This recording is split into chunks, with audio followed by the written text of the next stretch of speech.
ವೈ.ಎ. ನಾರಾಯಣಸ್ವಾಮಿ ಆಗ್ನೇಯ ಪದವೀಧರ ಕ್ಷೇತ್ರದ ಚುನಾವಣಾ ಪ್ರಚಾರ ನಿಮಿತ್ತ ಮಾಲೂರು ಖಾಸಗಿ ಶಾಲೆಗೆ ಆಗಮಿಸಿ ಶಿಕ್ಷಕರ ಸಭೆ ನಡೆಸಿದ ನಂತರ ಸುದ್ದಿಗಾರರೊಂದಿಗೆ ಮಾತನಾಡಿದರು. ಅಯೋಧ್ಯೆಯಲ್ಲಿ ರಾಮ ಮಂದಿರ ಪ್ರಾರಂಭ ಮಹೋತ್ಸವ ಭರದಿಂದ ಸಾಗಿದೆ. ಅಯೋಧ್ಯೆಯಿಂದ ತಂದ ಮಂತ್ರಾಕ್ಷತೆಯನ್ನ ಈ ಕಾಲಘಟ್ಟದಲ್ಲಿ ಹಿಂದೂ ಕಾರ್ಯಕರ್ತರು ಮನೆ ಮನೆಗೆ ತಲುಪಿಸುವ ಕೆಲಸ ಮಾಡುತ್ತಿದ್ದಾರೆ. ಎಲ್ಲೋ ಒಂದು ಕಡೆ ಕಾಂಗ್ರೆಸ್ನವರಿಗೆ ಭಯ ಶುರುವಾಗಿದ್ದು, ಇದೇ ತರ ಮುಂದುವರಿದ್ರೆ ಕಾಂಗ್ರೆಸ್ ದಿವಾಳಿಯಾಗುವ ಭೀತಿ ಎದುರಾಗಿದೆ. ಅಯೋಧ್ಯೆ ಹೆಸರು ಹೇಳಿದ್ರೆ ಅವರನ್ನ ಬಂಧಿಸುವ ಮೂಲಕ ತುಘಲಕ್ ದರ್ಬಾರ್ ಸಿಎಂ ಸಿದ್ದರಾಮಯ್ಯನವರು ಮಾಡುತ್ತಿದ್ದಾರೆ ಎಂದು ಆರೋಪಿಸಿದ್ರು.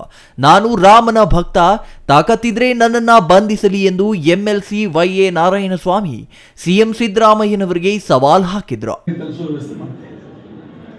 ಕಾಂಗ್ರೆಸ್ ಭಯ ಆಗ್ಬಿಟ್ಟಿದೆ. ಇದೇ ರೀತಿ ಮುಂದುವರೆದ್ರೆ ನಾವೆಲ್ಲ ಈ ಡಿಪಾಸಿಟ್ ಕಳ್ಕೊಂಡ್ಬಿಡ್ತೀವಿ, ಜನರ ಮಾನಸದಲ್ಲಿ ನಮ್ಮನ್ನು ಮರೆತೋಗ್ತಾರೆ ಅಂತ ಒಂದು ಹುನ್ನಾರ ಇಟ್ಕೊಂಡು ಅಯೋಧ್ಯೆಯ ಕರಸೇವಕರನ್ನ ಅರೆಸ್ಟ್ ಮಾಡಿ 35 ವರ್ಷಗಳ ಹಿಂದಿನ ಕೇಸ್ ತೆಗೆದು ಅರೆಸ್ಟ್ ಮಾಡುವ ತುಘಲಕ್ ದರ್ಬಾರ್ ಅನ್ನ ಸಿದ್ದರಾಮಯ್ಯ ಸರ್ಕಾರ ಮಾಡ್ತಾರೆ. ಆ ಜೊತೆಗೆ ಸಿದ್ದರಾಮಯ್ಯ ಮಗ ನಿನ್ನೆ ಸ್ಟೇಟ್ಮೆಂಟ್ ಕೊಡ್ತಾರೆ, ಹಿಂದೂ ರಾಷ್ಟ್ರವಾಗಿ ಬಿಡಲ್ಲ, ಹಾಗೇನಾದ್ರೆ ಪಾಕಿಸ್ತಾನ ಅಫ್ಘಾನಿಸ್ತಾನ ಮಟ್ಟಕ್ಕೆ ಹೋಗುತ್ತೆ.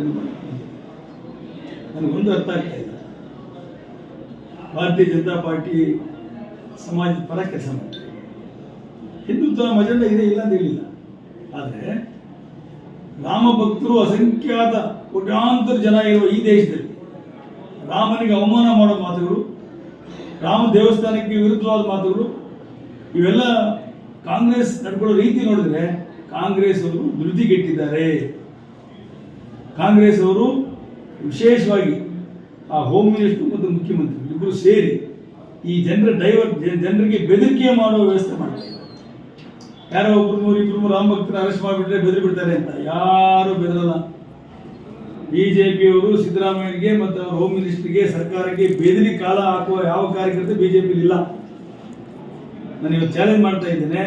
ನೆನ್ನೆ ಶುರುವಾಗಿದೆ, ನಾನು ಕರಸೇವಕ, ನನ್ನ ಅರೆಸ್ಟ್ ಮಾಡಿ ಅಂತೇಳಿ. ನೋಡೋಣ ಎಷ್ಟು ಜನ ಅರೆಸ್ಟ್ ಮಾಡ್ತಾರೆ Siddaramaiah.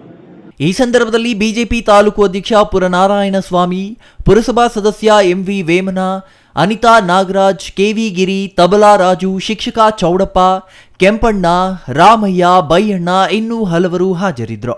MP Prakash, CTV news, Malur.